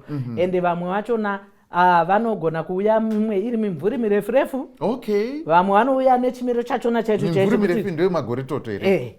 Okay. Vanhu vanongozongosiyana havo nekunobviwa. Vamwe vanoti magoritoto, vamwe vanototi chatinoti chipoko ndo magoritoto kwavari. Nekuti ndo chinoita chi? Mwenje. Ndo chinoita moto chechi. Saka zvinongoenderana nekuti vanhu vari kupi kwavanoshandisa izvozvo. Saka nyaya dzekurongedzwa kwezvinhu pasta zviriko kuburikidza nezvipoko izvozvo, kuburikidza nemadzangaradzi iwayo nemagoritoto iwayo depending nekuti vanhu vanoshandisa wedhi ripi rachona. But zvinhu izvi mufundisi zviriko. Okay. Zviriko. Yes. Yeah, because ini ndinorangarira ndiri mudiki. I think about 4 times dzandingati eyewitness yezvipoko zvinoita moto izvi. 4 different times. Pekutanga musi wekutanga chaiwo zvakaita sekuti pane mbavha dzasvika kudanga remombe, matanga edu anga ari kokoka emombe. And that was like maybe tingati chiko like 200 meters or so kubva pamba. So dzadziri kuma9 here manheru so, but adaidzana vakomana vepachimana ipapo kuti vakajaidzwa vanhu vari kuda kuvhura mombe. Because taiona light riri kutendera padanga richiita selight retorch. Vatatorana, akatora mupinyi ndiye, akatora badza ndiye, akatora jeko, akatora chii, whatever zvatakakwanisa ita grab at that time. Kwakuti ngatiendi. Hendi sawa. About halfway between dzimba nedanga ndo pakaitika shiripiti rekuti takamira ho. Light rakazeya kutenderera danga. Circumference yedanga. Kwete kuti the beam, but pari kubva light racho. Nespeed yekuti hakuna munhu anofamba nespeed yakadaro. Ichibva yazoti kuenda. Kuenda kwakunoti muchakata ungori about 500 meters away kunoti ga kuti waya kuita semafireworks. Musati wabvona zvakadare. Hapana akati ngatidzoke. Vanhu tese zvetanga takabata zvese zvakangoti zhu pasi. Nachimanya. Hapana kaita number 2. Tese takaita number 1. Mumwe nemumwe achinoti mumba mambuya wake kwede, uye achinoti kwede. Takazoitaura mangwana acho kwadziya kuti naimi. Usiku hapana kana kakomenta kana kaita sei. That was the first time. There were other incidences. Hatina idunguve kuti nditsanangure. But I think I can testify kuti I have seen that with my own eyes. Yes. Not once, at least 4 times I witnessed. Saka zvinhu zviriko zvinosanganikwa nazvo nevanhu. Sure. But zvinhu zvakaita seizvo zvinokanganisa here munhu panyama yake, kana kuti zvine here zvazvinoita munhu, kana kuti zvinhu zvinongooneka zviriko ikokoko. Maonero andinoita mufundisi ndeyekuti chinhu chandofunga kuti chinogona kukanganisika ipfungwa. Okay. Zvinogona kukanganisa pfungwa because one muri kuziva kuti munhu makamuviga. But munhu munomuona. Okay, yes. Munhu ari kuita zvaanoita sei? Zvaanoita. Yes. Ende zvinokonzeresa kungotyawo. Nekuti General fear, senyaya yamataura iya yes. Akazofarira kuenda kudanga futi ndiani. Kunenge kusanakidze kudi. Akuchanakidze kuenda. Yes. Saka kakawanda kachona zvinokonzeresa vanhu kutya. Zvine zvazvinongodyarawo mukati mevanhu kuti vanhu avasununguke. Sekumamisha tinotori nedzimwe nzvimbo dzaunoti kana ukasvika unonzwa kuti nyau ameno kamwe dzinoyera kakutya kanongokubata hauna chawaona. Exactly. But nzvimbo dzakadaro dziripi? Dziriko. Okay. Dziriko nzvimbo dzakadaro. Ende kune maissues iwayo anosanganisira nyaya dzezvipoko. Susu kwedu kunotori nemumwe munze uripo, vanhu vanotoutumidza zita kuti munze waba mukuru baba nhengi. Nemhaka yei vachibva kubhazi vaitobva kumusha vakuda kudzokera vamukira bhazi rekumukira riya kwakubva vatoona bhazi pamunze ipapo, ivo vakatoona sevasvika kurodhi, kwakubva vakwira bhazi ravo nyamba vari kukwira pai mumuti. Vakwira mumuti muya havatonatsogarawo pabhenji pavo, bhazi ravo remuti. Kunze kwaedza mbu vari kutoti haya zvinotafamba kunodai. Ivo ritonzwa sekuti vari mubhazi. Yes, bhazi riri kutofamba. Kwete munhu wekumaraini, mukoma wana baba wangu. Wow. Okay. Saka hatigoni kuti zvinhu izvi hazviko. Okay. Zvinhu zvinotoriko. Zvinhu zvinotoriko. And kunotori nevanhu vanorarama zvakanyanya mazviri. But chimwe chinhu chinoitika mufundisi nezvinhu izvozvizvi ndosaka vamwe vachizoti zviriko, vamwe vachiti hazviko. Kana uri mukrista hausangane nazvo, kana wakadai wakachena hausangane nazvo. Iti ichokwadi because zvimwe zvacho zvinotevera zvibatwa. Okay. Zvimwe zvacho zvinotevera. Unotonzwa kuti kana munhu usina kunaka panzvimbo yakati haupfuuri.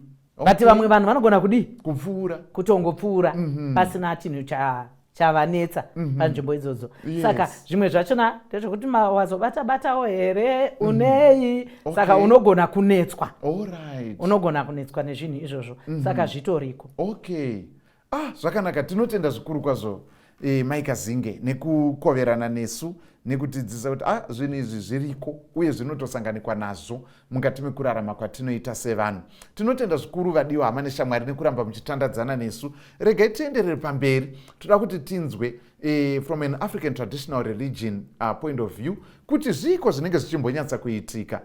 Rambai muchitandadzana nesu pachirongwa African Spiritual Encounters.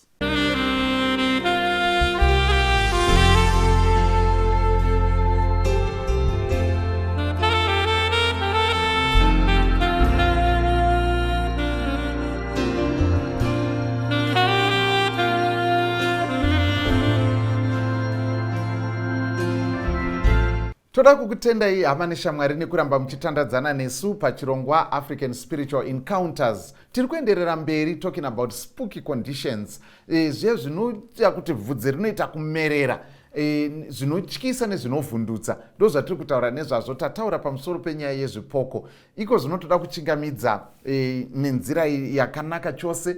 Mukoma tafadzwa choto, tokuchingamidzai kuchirongwa chenu. Tinotenda pastor, tinokuchingamidzai vateereri muchirongwa. Tinotenda zvikuru. Tiri kutaura isusu panyaya yezvipoko nezvimwe zvinhu zvakadaro zvokuti zvatingati zviri spooky. Imimi as a sociologist, as an anthropologist, kana makatarisa nyaya dzakadai, dzine tsananguro here in African traditional religion nyaya dzakaita sedzezvipoko? Alright, totenda pastor. Sekugara kutaura kwatinenge tichiita episodes apfuura pachirongwa chinechi, muAfrican traditional religion pfungwa hombe inonyanyobuda ndeyekuti the spiritual world nethe physical world. But with the spiritual world mune anonzi the living dead. Okay. Vanonzi the living dead ndo vanenge vakafa but vanenge vari vapenyu. So within the framework of African traditional religion hakuna kunonzi kufa chaiko. Okay, hapana kufa kuti fi. Pane transference kuti you are just changing residence from being a member of the physical world to being a member of the spiritual world. Okay. Saka kuma context African traditional religion manje, manifestation yechipoko manje. Yes. Kwavari it's like kuti if a person akafa and that person is not accepted in that spiritual world yema ancestors ake, okay, because of maybe the cause of death is not something chiri accepted or maybe something happened. Okay. So that person ano manifesta as zvipoko, ano manifesta in kuti adipotwa here. The point is kuti kuonekwa kwechipoko is the presence of some phenomenon isiri right in the spiritual world. It's the symptom kuti there is a phenomenon isiri right within the spiritual world. So that's how chipoko comes to understanding. Saka munhu anenge aka like for instance akaurayiwa nguva yehondo akaita sei, that person anobva that in quotes anobva amanifesta neform yechipoko. Okay. Saka the understanding inenge iri yekuti munhu ari kumanifesta uyu what's the aim? Ari kuda kuedza kuita sei? Kutyisa vanhu here, kuvhundutsa vanhu? The whole idea is kuti Roni, if something happened in the material world, that's not like proper, and it like kaitwa atrocities or stuff like that. There are supposed to be ceremonies that should happen to try and appease the ancestral spirits and ensure kuti this individual is accepted in their understanding in the spiritual realm. So kazhinji vanoita anonzi ma ceremonies, ma exorcism ceremonies as we would understand them, to try and communicate with those in the spiritual world, to try and accommodate that particular individual. So when such things have not been taken place, you will see expressions of such things. So the whole point in ngoripo ndeyekuti that manifestation is just articulating kuti there is some injustice that has happened, and there is to be some ceremonies to try and retribute that injustice yaitika within our society. That's why not everyone anomuka chipoko, but specific people who have got specific experiences. Saka how saka in African traditional religion, is there a way of identifying kuti chipoko ichi ndechaningi or whatever? Yeah, one way of identifying is essentially the people would know kuti Roni munhu uyu when the person died akafira panzvimbo yakati, and there is occasional sighting on such occasions or behavioral manifestations anenge achiitika like those instances dzemabhazi dzinodriveway and stuff like that. All those are just markers, identity markers, which the people can utilize to decode, or they can also get help from those people who have got that communication with the spiritual realm those mediums and those people vanogona kutaura kuti aiwa ndinhingi so they can access and they can identify, and if there are certain things to be done zvinogona kuitika. For instance, even if a stranger akafira munzvimbo dzenyu and pakasaita proper burial of some sort, the idea is kuti there is some manifestation of some sort zvinoitika. So it is an articulation yekuti there has to be some ceremonial cleansing inoita kuti zvinhu zvibude izvi. Okay, then koita nzvimbo dzimwe dzekuti saka kune mamwe matongo anogona kutotyisa.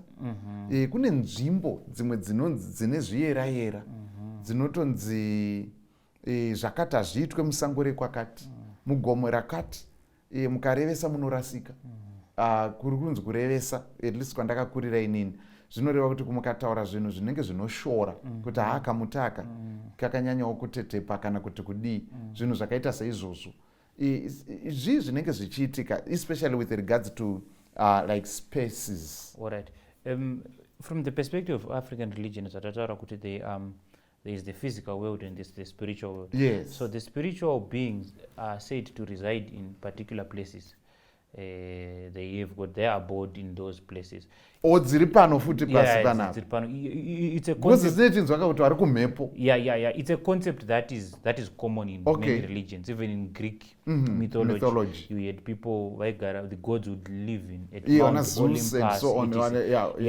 Even Olympus, in Roman mythology. So some of these concepts are common cross-cultural. So these places are places where those in the spiritual world reside. So as they reside in such places, the places become sacred in the context they are, even if they are physical spaces, but they become sacred. There's a distinction between the profane and the sacred. The profane is something that is we utilize day by day. Chisina zvachinotyisa pachiri. The profane is just like my trousers, my shirt. It's profane because something I'm used to. But the sacred now is kuti that thing which is profane, if it assumes another identity, it is then said to be sacred.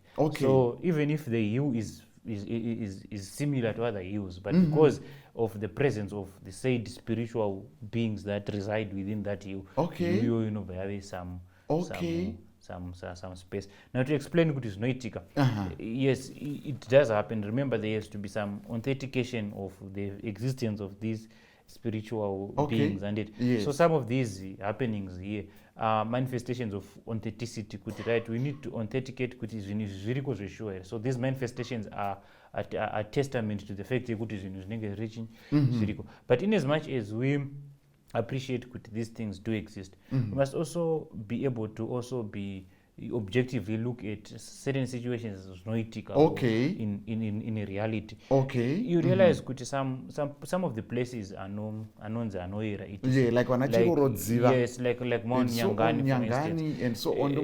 Right. Vana vakadisappear. Yes. And so forth.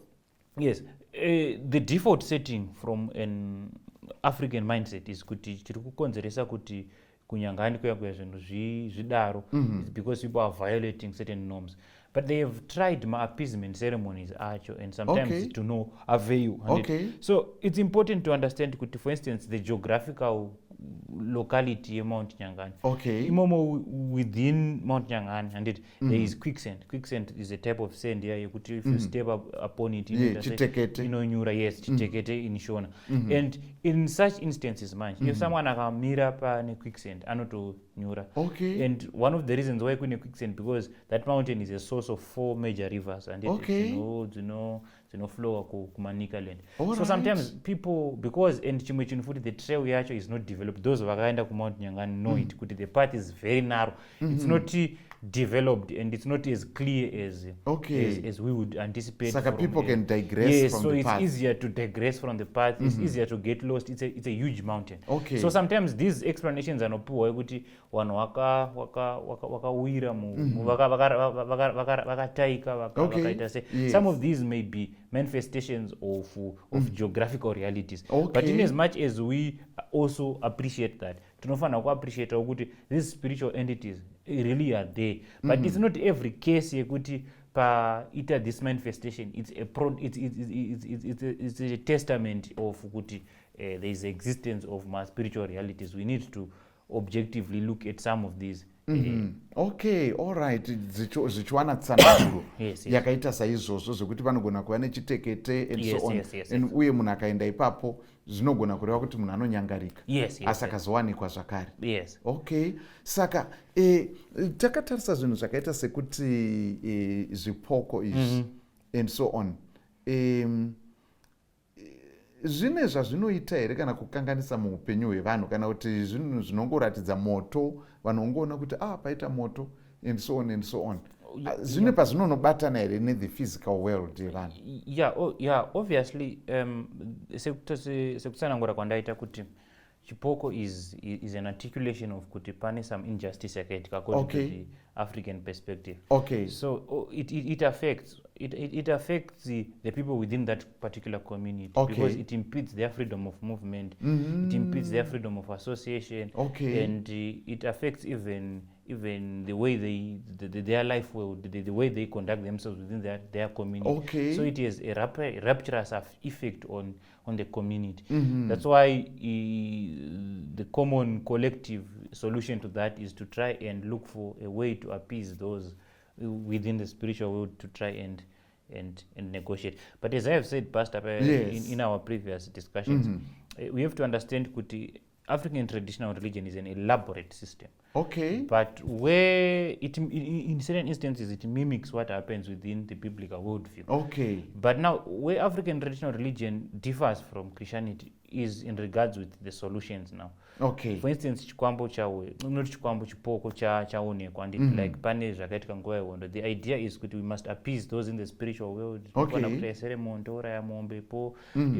Stuff and some appeasement inenge ichiitika. Yes. So the idea is that ritual yatinenge taita is the one that appeases those Okay, who are good okay. spiritual aspect.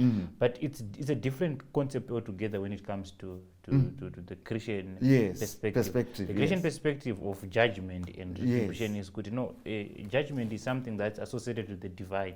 Judgment is not something that happens in my manifestation of these spooky things, and Okay. but God judges, and He can utilize war. If we read in Deuteronomy 28, pestilences, Yes. but we also hear about the end time judgment, whereby this world will be destroyed with fire, etc. So Yes. I think what needs to be understood is kuti zvipoko, zvikorototo, and all their manifestations, these exist. Okay. But as they do exist, they exist.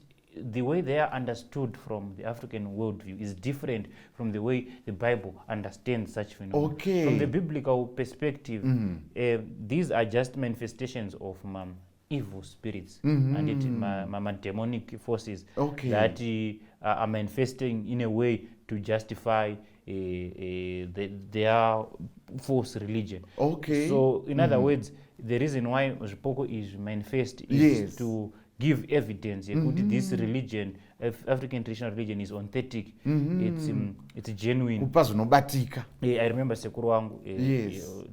I would try to discuss with him nezve chikristu vamanera. Saka tichitaura, we are very close. Tichitaura, sekuru would utilize these experiences. Kuti how come? For instance, vakanitaurira kuti vachiri mudiki pane rimwe gomo rinonzi Gwidzima musha kwedu. So this mountain vanoriti rinoyera 80. Okay.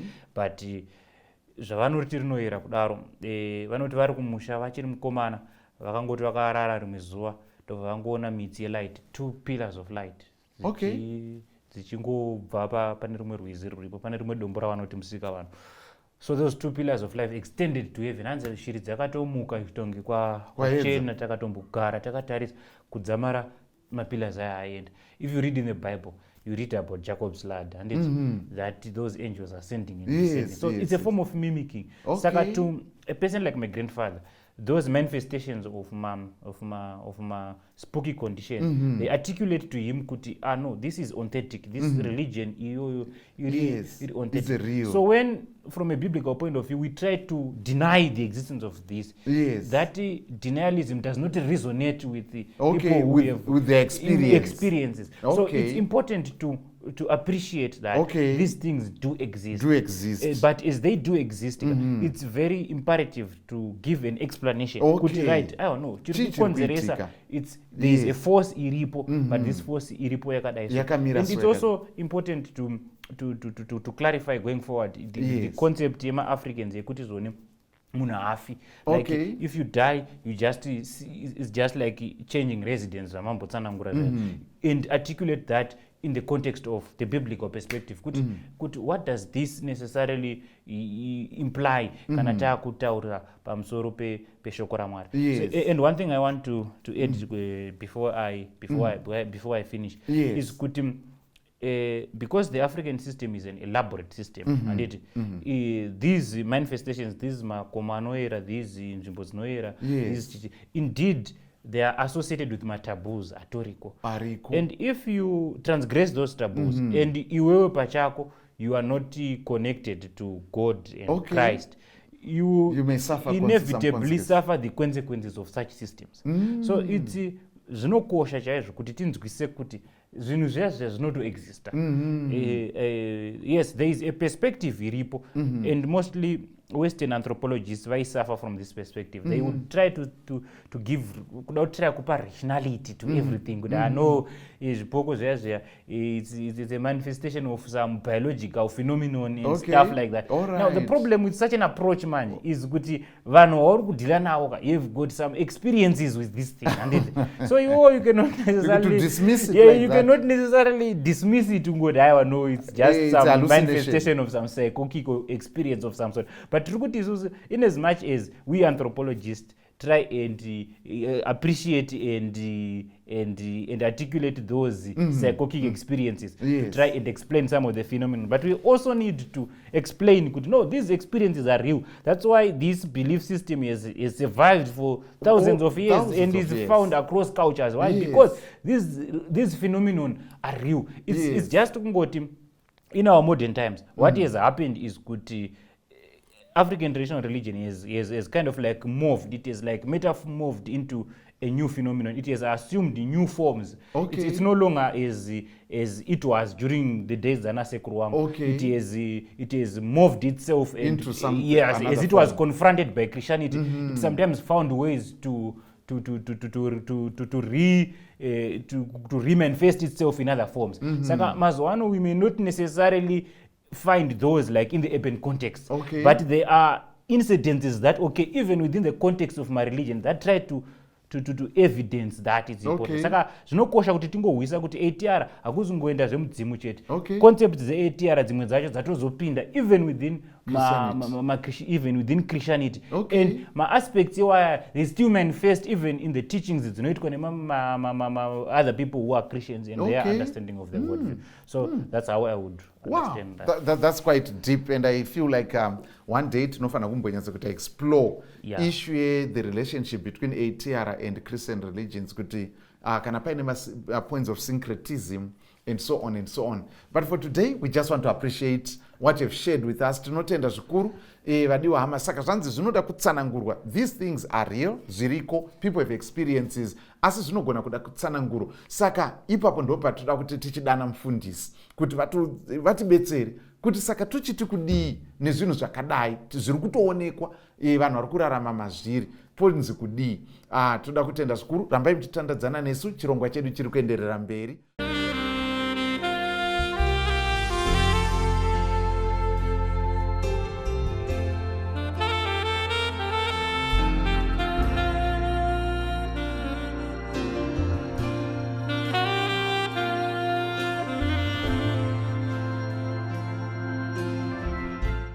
Tinokuchingamidzai zvakare hama neshamwari patiri kupfuurira mberi nehurukuro yedu pano paAfrican Spiritual Encounters, tichitaura pamusoro penyaya yemaspooky conditions, zvinongotyisa, zvinongo zvisinganzwisisiki, uye zvakare tichitaura nenyaya dzezvipoko. Toda kuti chingamidze mufundisi Madzorera vauya pachirongwa. Tokuchingamidzai pastor. Kazwai mufundisi, kazwai vateereri. Patasvika apa pakutoda imi munhu waMwari kuti muchitibatsira manje kuti chiiko chiri kumboitika. Ndinorangarira inini tiri kumaprimary school, pane bhuku rimwe rataiverenga, mabhuku edu kaya anazidya vanhu mugomo nani. Pane rimwe racho raiva nenyaya yanga yakanzi dongodzaru ramandidzimba. paitsanangurwa zvaiitika pane mumwe musha wakanga wadongo kunzi varidzi vemusha iwoyo vekuti kana mukafamba nepo nepedyo hanzi waingonzwa vachiyuwira maiwe mandidzimba and so on ukada kutsika pachivanze chavo saka rainzi dongo dzaru ramandidzimba saka nyaya iyi iri kuedza kutiburitsira zvimwe zvezvinhu zvinowanikwa nekusanganikwa nazvo pakurarama kwedu sevanhu vatema. Handiti muri kupaona? Saka inini mubvunzo wandoda kuti ndiite, vatauri vatanga kutaura uko vatiisira pachena nekuwirirana kuti idi chokwadi nyaya yezvipoko iyi iriko. Handiti muri kupaona? Saka ndakuti nditi pastor, kana tichitarisa tisataedza pakuexplaina, kana tichitarisa bhaibheri rine here kupupura kwekuti chokwadi zvinhu zvakadai zviriko uye zvinowanika zvinhu zvakaita sekuti zvipoko? Ndofunga ndopekutanga pandiri kutomboto hongu. Bhaibheri rinototaura nyaya dzezvipoko. Alright. Ndiri kufunga 2 incidents dziri kuNew Testament. Imwe yacho ndichaita kuvereka imwe ndichangoitaura. Maybe vateereri mukade kuita take note of these verses. Matthew 14 verse 26, Mark 6 verse ya 19. One encounter, not narration, Jesu Kristu achifamba pamusoro pemvura. Alright. Disciples anga ari mungarava usiku. Then kunenge kwakuda kuita dutu vakutotya kuti akuparara, then vakaona Jesu achitora kwavari semunhu ari kutongofambawo zvake muna First Street Harare. Peter panozoti kana murimi itai ndiuye ikoko, anotombofamba Peter pamvura ozoita but anzi madisciples vakaitirana nharo. Vamwe vakati akana chipoko. Alright. Kurova kuti pfungwa yacho ipoko yaitoveko zvekuti wakatodudzira kuti zvataona izvi chipoko ichi. Ndo chingaite izvi. Ndosaka Peter akazoti kana muri. Alright. Naye angatone but sure first the master but chinge chipoko. Then mukaenda pana Luke. It's something that I've thought about. I've had the privilege of sailing on the same sea, the Sea of Galilee. And pane inonzi pane boat, pane inonzi the Jesus boat, pane museum iri paGenosa pamahombekombe enyanza iyoyi yeGalilee. So chikepe chakaburitswa munyanza umu chakasonyura mazuva aJesu. Saka vakazogadzira chimwe chakafanana neichocho. Izvi ndo chatakazokwirawo icho chichi. Saka ndiri kubva ndatoona pikicha yacho pamataura ipapapa kuti varume vakatya vakati ichi chipoko. Saka pfungwa iyi yanga iriko. Mukaenda pana Luke 24 apa ndinoda kuita kutoverenga pozi ngangoitaura chita nanzoti pastor wanenge wango summarize Bible wakuisa pfungwa dzavo. Uya Jesu. I can't wait to hear this. Uya Jesu man. Luke 24 verse 37 to 39 iri kunareta Jesu Kristu amuka kubva kuvakafa. What occurred paakanozvipresenta kumadisciples ake. They were startled, these are the disciples, and frightened, thinking they saw a ghost. He said to them, why are you troubled, and why do doubts rise in your minds? Look at my hands and feet. It is I myself. Touch me and see. A ghost does not have flesh and bones. As you see I have. Now Jesus Christ is describing a ghost. And he says kuti haina physical body. Handisi chipoko. Saka Bhaibheri rinayo pfungwa yazvipoko. Rine pfungwa iyoyo. And vanhu venguva iyoyo vaitotenda kuti zvipoko zviriko. Saka tisinenge takutoita idu upenzi. Kana tikati kuti hakuna zvinhu zvakadaro. Ndozvekuti vanobva vatodismissa vanoti ndo chirungu. Obva toti aiwo mazuva tichidya pizza konzanzi chipoko. Unotozwa wakasara. Unotonzi mahallucination. Saka pazasi paJesu anobva atoti fine muchiri kudhauta. Chindipeni chikafu munyatsogutsikana kuti handisi chipoko ndiri munhu chaicho. Wow. Now saka chitibatsirai panapa. Vachoto vambotaura vakati zvinenge zvako vatipa manzwisisiro anoitwa from African traditional religion point of view. Yekuti kana paita chipoko panenge pachinzi mweya wemunhu akafa Okay. Unenge wadepotwa kana kuti usina kuacceptwa in the spiritual world pada nekuda kwezvakaofendwa zvinofanirwa kuti zvigadziriswe kuti azoadmitwe in that realm. Saka from a biblical point of view, how can we understand this phenomenon? Okay. Yeah, it's very interesting pfungwa yavana vachoto. Yes. Because muchaona kuti zvinonobatana nezvinodzidzisa bhaibheri. Okay. Chatoda kuti tinyatsonzwisisa kutanga. Yes. Kuziva kuti nyaya idzodzana zvipoko nana zvikwambo zvatakambotaura yes. zvombo zvinoshandiswa naSatan to advance his cause. Kana ndichiti his cause ndinoda kunyanya kutaura ndakarerekera ku Satani mureve wenhema John 8 inodaro kuti kana makutaura nhema mafanana nababa venyu because iye mari hamuna zvokwadi unoreva nhema kubva pakutanga kana nyang'ai dzake chaidzo dzamudzitrust kuti ashamanga here azero akasangana newe 6 am akati good morning, it's not true. Isa question mark. Ani mazona. Saka panhema dzese dzakawanda dzaanotaura yaanoti iri ndo trump card rake. Ranoti mangu mabhiza angu ese but iri bhiza iri mukona radonhedzwa iri ndobva ndobuda muraund. Inhema dzine chekuita nevakafa. Hondo huru iripo panyika iko zvino izvi mune zvekunamata. Mudzi wayo uri pakuti Satani anoziva kuti pandobata vanhu vese kubva kuvarungu kusvika kuvatema pane chekuita nezvevakafa nemweya. Dzimwe nhema dzese angataura but apa zvinodyiwa kana kuti hazvidyiwi but kana tasvika panyaya dzezvevakafa ndosaka makaona kuti paakawana the slightest chance yekutaura naEvha, his argument hinged on issues to do with death.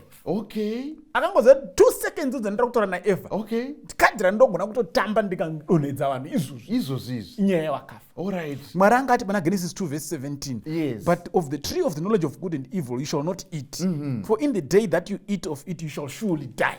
Munofa zviro kwazvo. Ndimwari you will surely die. Ndimwari Satani achibva kuna Eva Genesis 3 verse 4 you will not surely die. Ndo pane inonzi the great controversy. Ndo pane hondo yes kuti Mwari akati you will surely die. Satani obva ati you will not surely die. Saka hondo yapo ndeyekuti isu sevanhu tichatenda zvani.